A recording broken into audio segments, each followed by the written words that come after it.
All right, welcome back. This is Ranking the Colorado 14ers.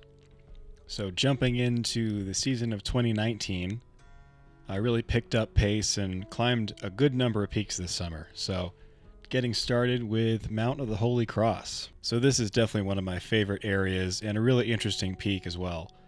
So, the standard route, you're climbing up and over Half Moon Pass, dropping down to a creek, and then climbing up toward the summit. So, you have to do that all over again on your way out, which makes for a pretty big day. And of course, the Cross Couloir itself is a super famous snow climb and ski descent, which makes this one of the most recognizable mountains in the state. So let's put Mount of the Holy Cross in the A tier. All right, next up is a combo, Castle and Conundrum. So this is my first venture into the Elk Mountains, which are notorious for really loose rock and pretty poor climbing conditions. But this summer of 2019 was a super high snow year, and there was lots of snow to be dealt with on most of these climbs early season, even though it was July.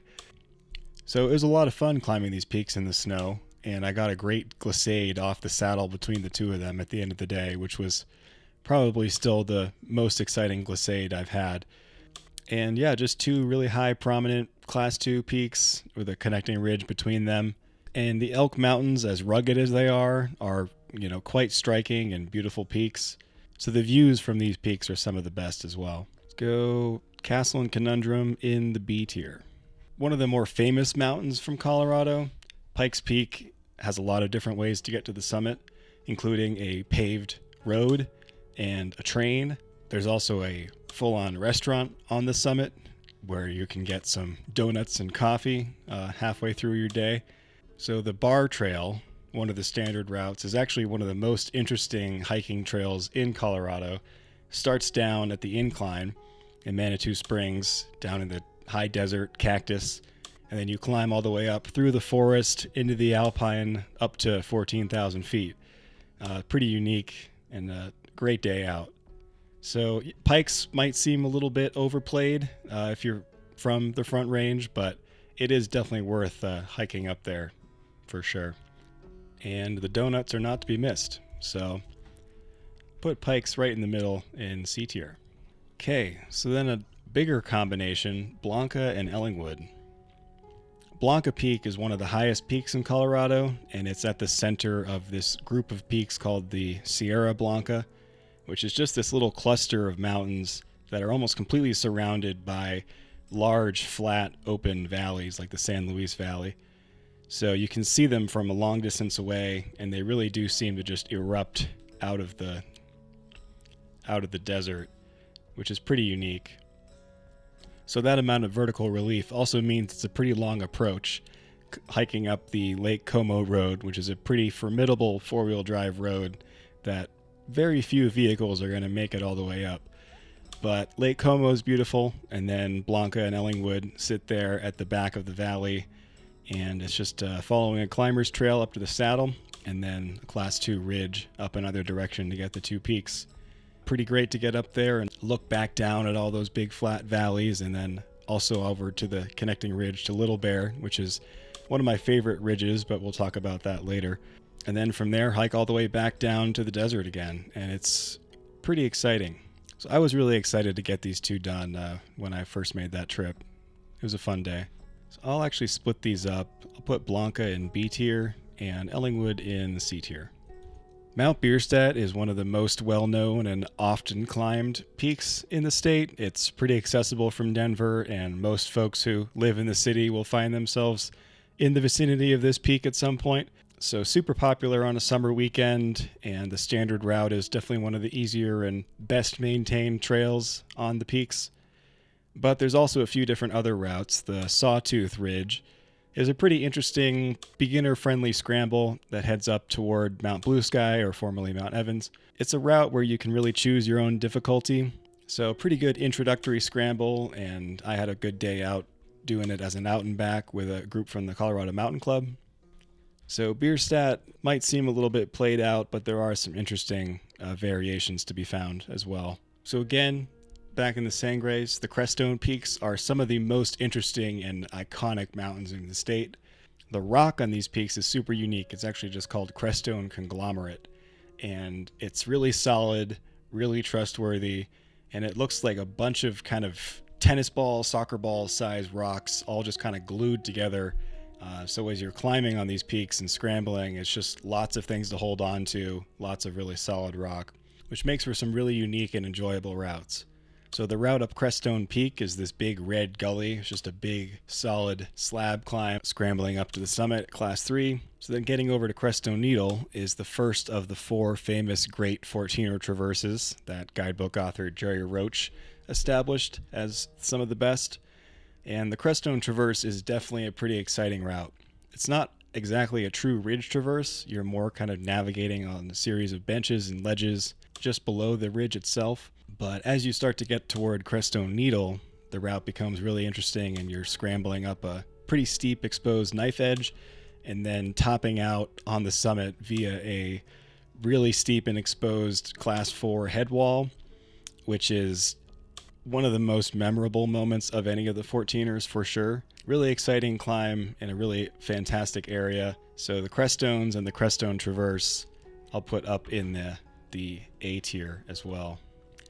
Mount Lindsey goes kind of under the radar. You don't really hear about it too much, though I have heard lately that there are some private land issues now. Lindsey has 2 different routes up the summit. There's sort of the ridge direct scramble at Class 3, and then there's a gully just next to it, which is also steep, but just kind of loose rock. So when I climbed it, I went up the ridge and took the gully down just to see both. And I would really recommend taking the ridge both ways if you're okay with exposed Class 3 moves. The loose gully is just not worth your time.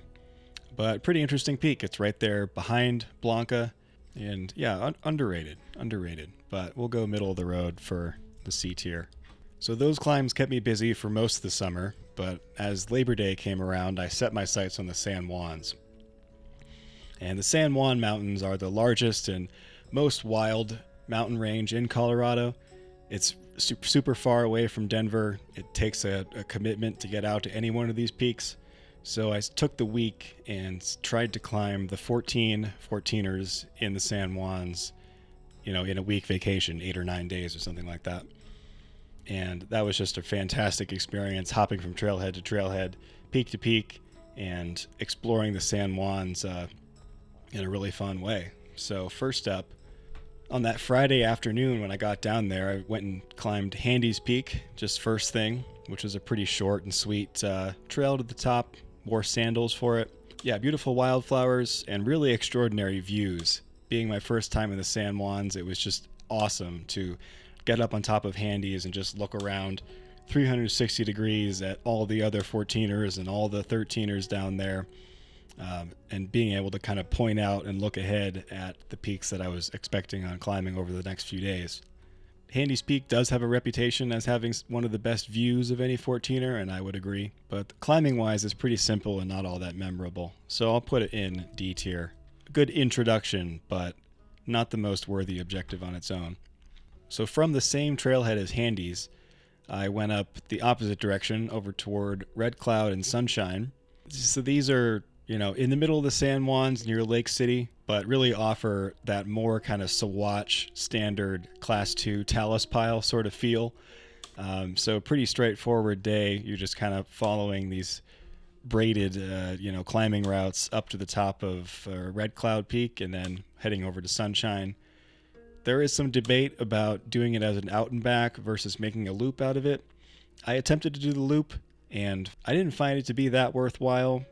Particularly that year, there was a lot of downed trees from an avalanche slide, but going back over Redcloud from Sunshine would make for a simpler day, even though you have to regain a little bit of elevation to do so. But yeah, Redcloud and Sunshine, pretty simple. I'll go in the D tier as well. All right, simple is not the case for these two. So the next day, I set out to do a link up of Wetterhorn and Uncompahgre. So these two are often done together in a day, but they're not as close together as most of the other combinations are. And each of the peaks is pretty unique and distinctive on its own as well. So Wetterhorn Peak is just one of the most fun bang for your buck 14ers you can find. It's not an overly long day, and it goes just from a good trail up to a climber's trail, up to a really fun and memorable scramble to the summit, a really prominent peak with a great view. So it's all good stuff. And Wetterhorn definitely gets the title of a lot of folks' favorite 14er. And it is just like pure Type 1 fun all day. So I'll put Wetterhorn in the A tier as well. Coming off Wetterhorn, making my way over to Uncompahgre was just a real mental shift of like, felt more like a backpacking trip than the typical 14er day hike. Because you're just kind of traveling, you see Uncompahgre in the distance, you're getting closer and gradually closer, but not really feeling like you're making much progress. And the standard trail kind of corkscrews all the way gradually around Uncompahgre, and then you finally start climbing up the peak, and it feels like a pretty long trip over there, but totally worthwhile. Uncompahgre is a really unique peak. It's the highest mountain in the San Juans, and yeah, it's a pretty extraordinary position to get up there. And on one of the aspects, there's a really steep drop-off that I've seen some great photos of. So Uncompahgre, just below Wetterhorn, but also great in the B tier.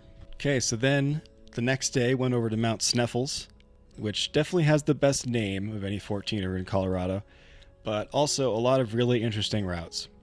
So I climbed the Southwest Ridge route, which is a really fun scramble with some route finding, nothing that got too difficult. And then the final scramble up to the summit is just a great exposed solid rock that was really fun. And then I went down the standard route, Lavender Call route, and I absolutely do not recommend that route whatsoever.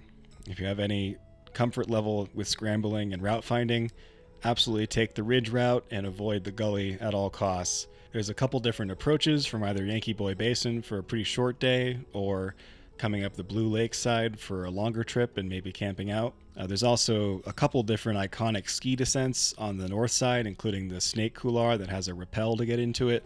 Driving toward the San Juans from the north, going through Ridgeway toward Ouray, Sneffels just really stands out on the skyline. It is a super impressive mountain with some really interesting routes on it. I think Sneffels has got to claim the S tier for this group. So far a great collection of peaks for that second season of climbing. Great to do a little bit of light snow climbing, a lot more ridge scrambles, and the first of the 4 great traverses. And getting out to the San Juans as well was just super exciting, and really getting to know what's become my favorite part of the state for sure. So in the next video, we'll continue with the San Juans and beyond. So subscribe to keep up with the rest of the series.